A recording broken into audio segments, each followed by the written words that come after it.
So I still remember the first time that I held my daughters when they were first born. My first daughter was actually born on Veterans Day in 2002, which was somewhat appropriate because I was currently serving in the 25th Infantry Division and about to head off the Special Forces qualification course. Now, when we were in the hospital, I didn't realize it at the time, but I was supposed to have left because the hospital visiting hours were done.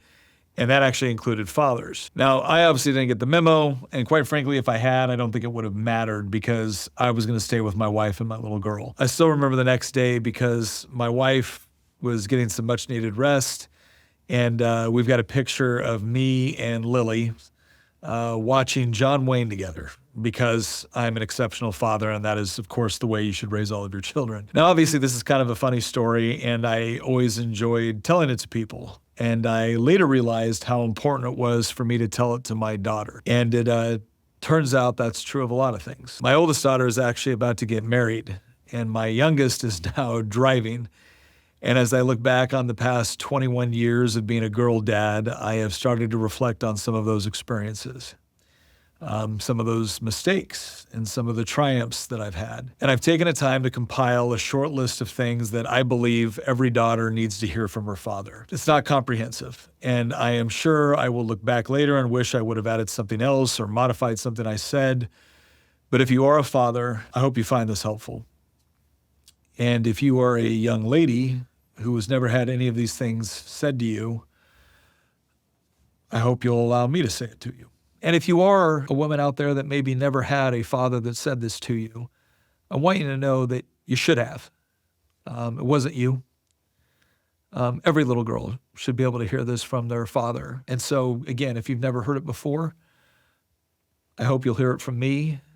And while that's not a sufficient substitute from the dad that you should have had, at least know that I believe you should have heard it and you're entitled to it. All right, so the first thing that you need to know as a father is you need to tell your daughter that you love her, right? Now, inevitably, whenever I talk about this and other content, people will always come in and feel duty-bound to remind me that, well, you also have to show her. Yeah, I know that, right? There's all sorts of ways that you show your daughter that you love her. Some of it is doing the things that dads are supposed to do, like protecting and providing for the family. The reason why I tell men you need to say it is because a lot of times men expect other people to understand that all of those things that we go through in order to protect, in order to provide, in order to make sure that you have the things you need, that's one of the ways that we say, I love you. But with your little girl, you need to verbalize it. I often tell this funny story about when I found out I was going to be a father, when I had a little girl and I had a buddy in the Army who was a total man whore, right? This guy was a player. He would go to the club, come back with a girl, and then go back, right? Like he was a player. And I remember asking him, like, how do I raise my daughter in such a way to avoid guys like you, right? And he was a good sport. And he looked at me and he goes, tell your daughter you love her. And he elaborated on that. He's like, because if you don't, some guy like me will, and she's going to believe it. So understand something, guys. A player can see a broken daughter a mile away. He can see the daddy issues. And one of the things that was always very important to me was that I demonstrate love to my daughters, not just in all the things that I would provide or the time that I would spend, but that I would also verbalize it. I wanted them to associate those words with certain behaviors and a certain degree of sincerity, so that one day when I wasn't around and some guy said, I love you, but they would be able to distinguish between the counterfeit and the genuine article. I can't emphasize this enough. Show your daughter that you love her, but also tell her she needs to hear those words and she needs to hear them from you. All right, so that's number one. What's number two? Believe it or not, it's also I love you, but this time you're saying it to her mom. You should love your wife, right? And hopefully you've married a good woman so that saying I love you is very, very natural. But the reason why I say your daughter needs to see you saying I love you to your wife is because obviously the love that you show your daughter and the love that you show your wife is different. Your daughter needs that love and compassion that comes from a father. But she also needs to observe the sort of I love you between a husband and a wife, because you are setting an example and you're setting expectations in her own mind for what she should have one day. And if the only interactions that she sees between you and your wife are fighting or arguing or a sense of frustration with one another, well, then she's going to start to think that's normal, and you don't want that. So tell your wife you love her, and tell your wife you love her in a variety of situations where your daughters can observe that. There is nothing quite so beneficial and really gives your children a sense of security as seeing a loving relationship between their father and their mother. But here's another thing I'm gonna tell you. I love you is not just in the good times. It's also when there's frustrating times, when there's difficult times. I have argued with my wife in front of my daughters. And some of that is just spur of the moment. I don't want to pretend that everything I've ever done is come from some sort of calculated plan to properly educate my children. But one of the things I've always tried to do is argue with my wife in such a way that when my children see it, they know that I'm not arguing with somebody I'm just angry at. I'm arguing with the woman I love. And the way I argue with my wife, just in general, but also in front of my children, is also supposed to present to them a demonstration of how a husband and wife adjudicate a difference of opinion, even sometimes if it's a passionate difference of opinion. Because I don't want them to think that arguments automatically mean that you're leaving or that there's something fundamentally wrong with the relationship. I want them to see that couples argue, but when they do, they should argue with a degree of respect. And they should always argue with the intent of coming to the same conclusion at the end of it, because ultimately I'm not trying to beat my wife in an argument. She's not trying to beat me in an argument. We're trying to better understand what the source of disagreement is, what the grievance is, so that we can get through it and then move on from there as a unified married couple. And when your children see that, when your children see you say, I love you to your wife, when they also see you disagree and to do so respectfully in a loving way in order to get to a mutually agreeable conclusion, that is also setting expectations from them. Because again, I don't want my kids to think that marriage is all lollipops and puppy dogs. There's going to be times where you disagree, but you should always disagree with a sense of love and respect for the person that you're spending the rest of your life with and raising a family with. Okay, so this next thing that your daughters need to hear from you or experience from you is, I don't know, for me it was a little bit tough to articulate. I remember the first time I was trying to explain what I was thinking about, and I was really uncomfortable because the word I kept coming up with was vulnerability. And look, there's no shortage of women on the internet that will tell you, oh yeah, we want a man to demonstrate vulnerability. Yeah, I don't think they do. And I was trying to express this to my wife, and thankfully I've married a very good woman, and she said, I think the word you're actually looking for is tenderness. Because let's face it, as men, we're supposed to be strong. We're supposed to have our emotions under control. We're supposed to be the safe harbor in the storm. And how are you supposed to do that? Like when you develop the capabilities and the control over one's emotions in order to have your wits about you and to have control of the situation when everything else is chaos, and then all of a sudden people are telling you, oh yeah, but I want you to be vulnerable. Yeah, but in what situation? And my wife, she summed up. She goes, no, I want tenderness, and your girls want tenderness. It's not that they want you to be weak or vulnerable. They just want to know that they have an effect on you, an emotional impact on you. And I'm going to tell you right now, I love my little girls. And they do get tenderness from me,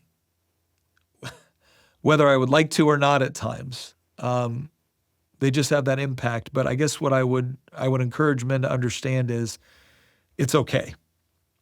Right? It's okay to show that tenderness with them. I remember a time not so long ago where I was at a daddy-daughter dance with both my girls, but was kind of impacting me about it very specifically this time is that I'm about to walk my oldest daughter down the aisle. And as we're at this daddy-daughter dance, I looked at her and I said, well, I guess this is the last daddy-daughter dance you and I are going to get to go to together. And without skipping a beat, she looked at me and she said, Dad, he's marrying me, not adopting me. We still get to go to daddy-daughter dances. Now, I consider myself a fairly tough guy, right? I've got some tough guy credentials, military combat, all that good stuff. But man, I got choked up when she said that to me. And my wife was explaining, yeah, that's it. That's it right there. That's the tenderness that they see. They want their dad to be strong. They want him to be tough. They want him to be there for him. But they also like the idea that there's very few people in the world that can drive daddy to that kind of emotion, but they can do it. And it's okay to let them see that they can do it.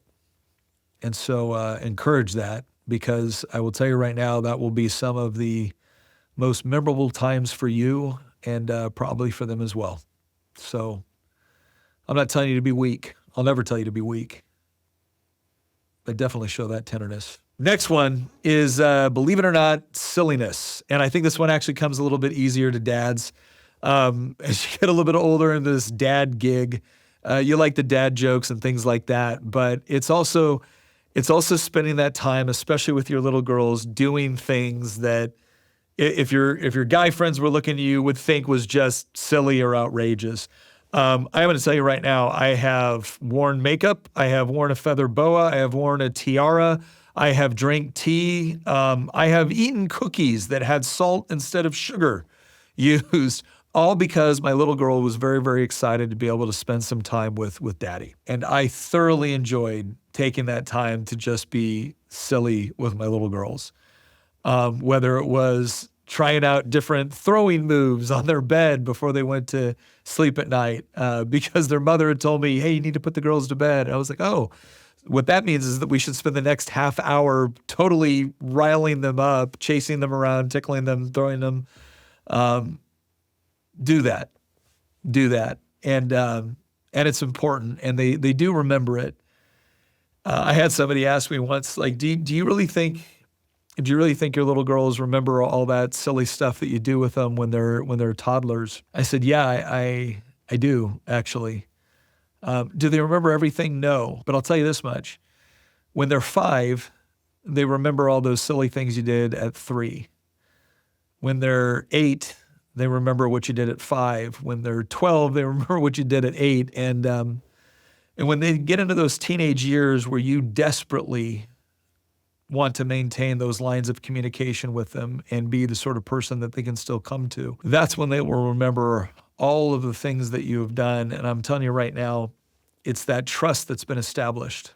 So even if they don't remember a singular event, they remember that you were there and that you made time for them, and that time was every bit as important to them as it was to you. Embrace those moments of being silly with your little girls. All right, next one, a little bit more serious. Don't break, but bend for them occasionally. I wouldn't consider myself a strict parent, but we definitely had some rules. We had some rules that most people would probably look at nowadays in the 21st century and think that I was being draconian.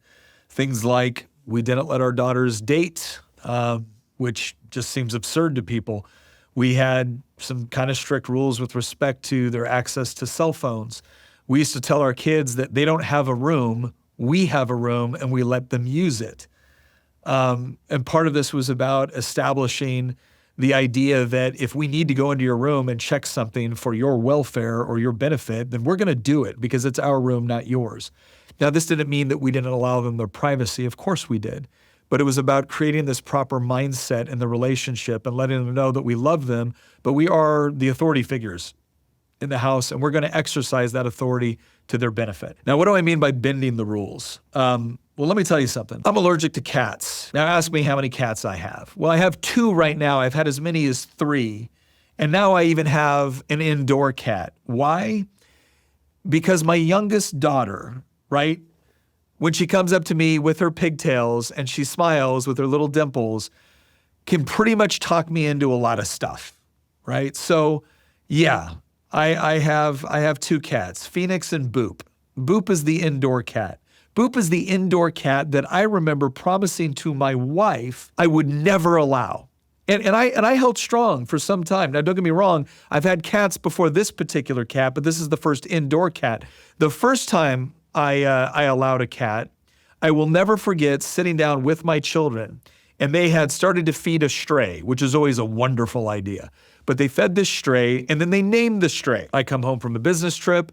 I'm wondering what this cat is doing on my property. And so the kids come in and they're like, Daddy, if you let us keep the cat, we'll take care of it, we'll feed it, we'll do all of those things. And I remember looking at them going, oh, that's adorable. Yeah. I know you'll do all those things, but that's not going to get you the cat. And they looked at me confused, like, well, what's going to get us the cat? I'm like, I want to know what I get.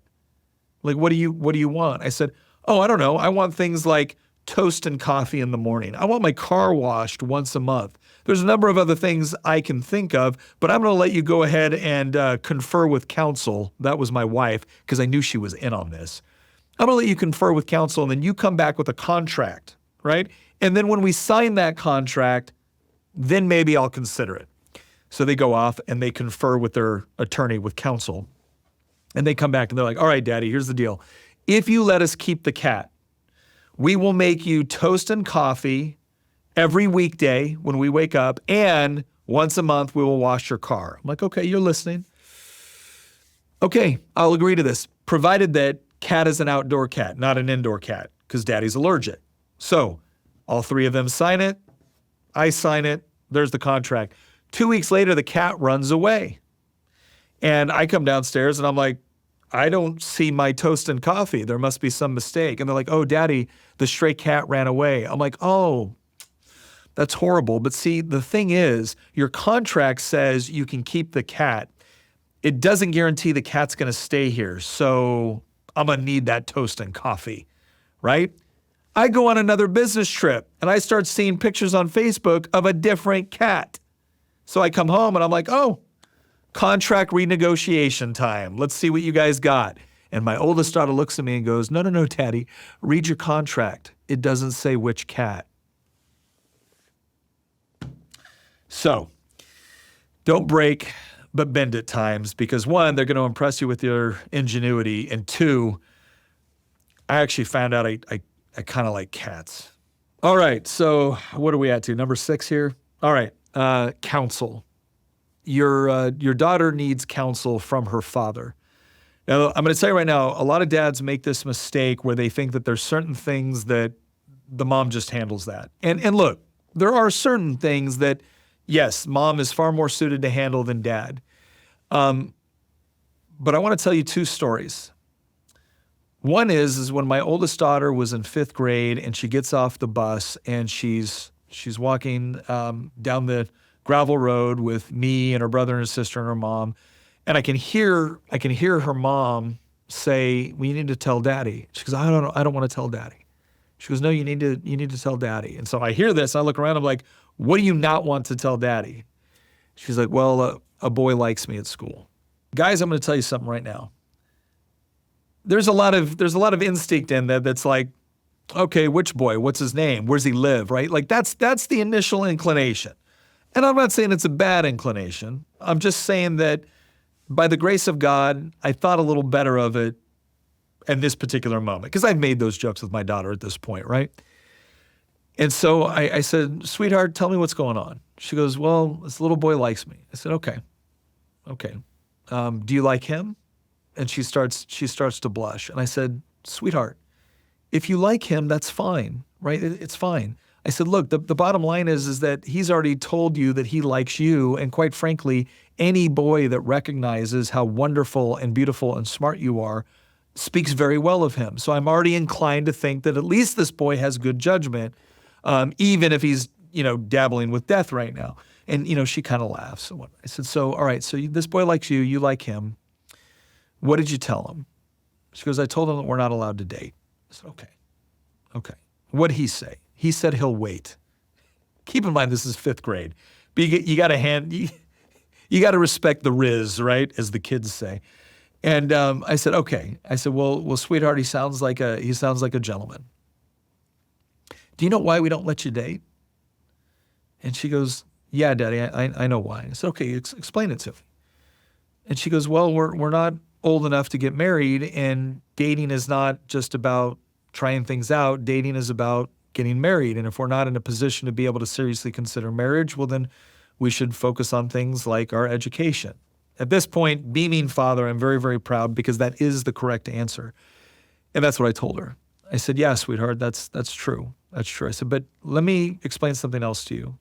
It's not just about the fact that you're not ready to date right now or ready to get married right now or anything like that. It's not just about the fact that this is the time of your life when you need to be focusing on things like your education and learning and thinking about the things that interest you and what you might want to do and the capabilities that you want to develop.